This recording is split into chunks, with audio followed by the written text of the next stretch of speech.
Salut! Si l'on veut comprendre comment est fait un ordinateur classique ou comment fonctionne un ordinateur quantique, la première chose à faire est de comprendre les concepts fondamentaux d'information et de bits informatiques sur lesquels sont basés tous les ordinateurs classiques comme quantiques. L'idée est de parler ensuite des qubits et de comment on construit un qubit dans les vidéos suivantes. Quand on parle d'ordinateur classique, on parle de ce que nous utilisons tous les jours. Le PC de la maison, la tablette, le smartphone, la console de jeux vidéo. Ce sont tous des exemples d'ordinateurs classiques.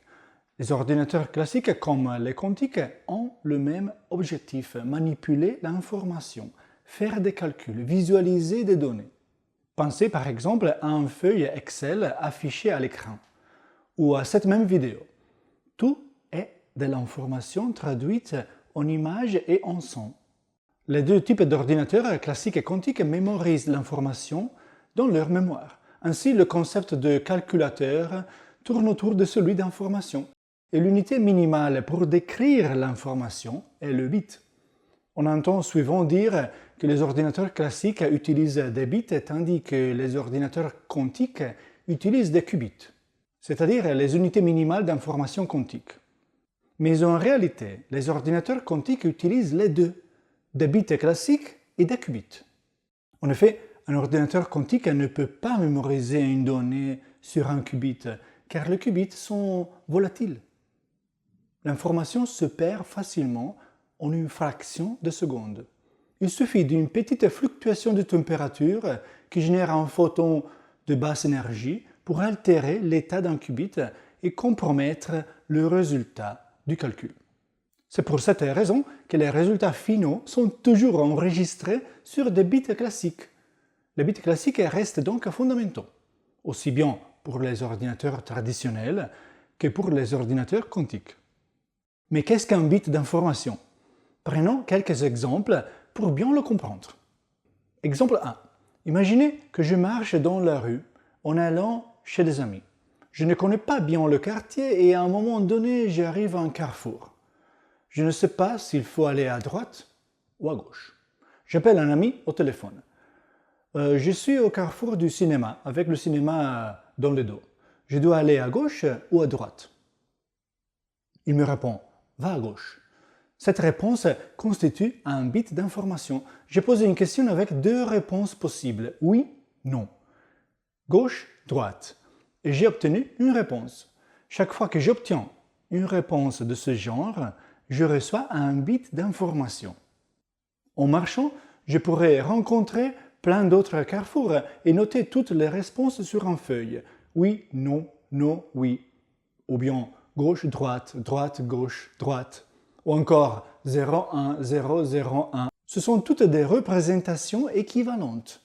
L'essentiel, c'est qu'il y a toujours deux options. Et c'est justement pour cela que les ordinateurs classiques utilisent le système binaire.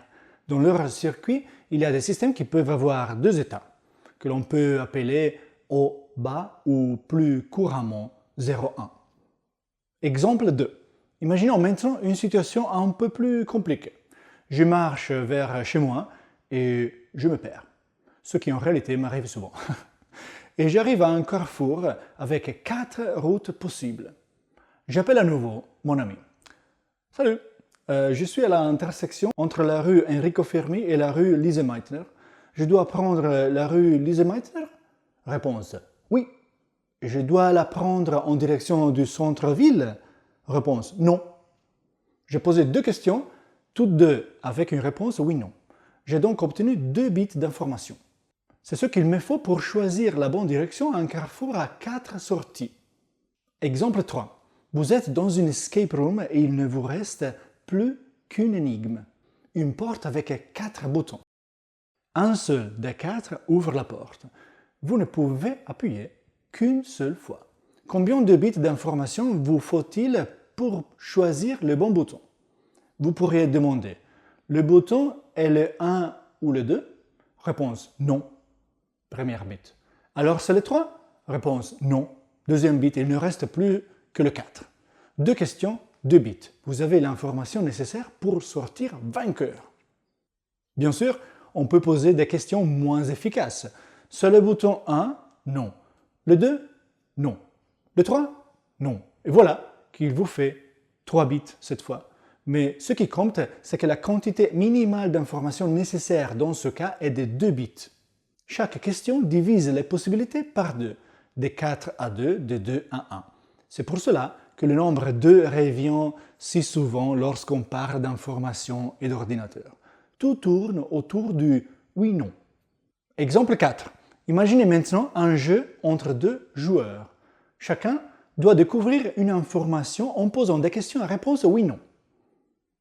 Gagne celui qui obtient l'information avec le plus petit nombre de bits. Ça vous rappelle quelque chose? Exactement, c'est le jeu du qui est-ce. C'est un jeu dans lequel chaque joueur a une série de personnages illustrés. Les 2 joueurs choisissent un personnage secret et ils doivent deviner celui de l'adversaire en posant des questions du type « Ton personnage a-t-il les cheveux noirs ?» Si la réponse est non, on abaisse tous qui ont les cheveux noirs, ce qui réduit fortement les possibilités.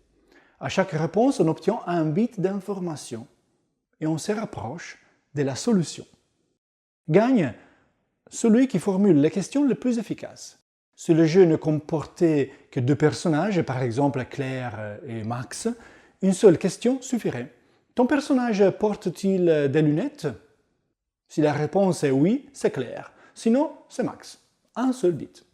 Dans cette première vidéo, nous avons donc vu que tout, des calculs les plus complexes aux décisions les plus simples, repose sur le concept de bit d'information. Un bit représente la réponse à une question à 2 options, oui ou non, 0 ou 1, gauche ou droite. Les bits sont les briques fondamentales du langage des ordinateurs.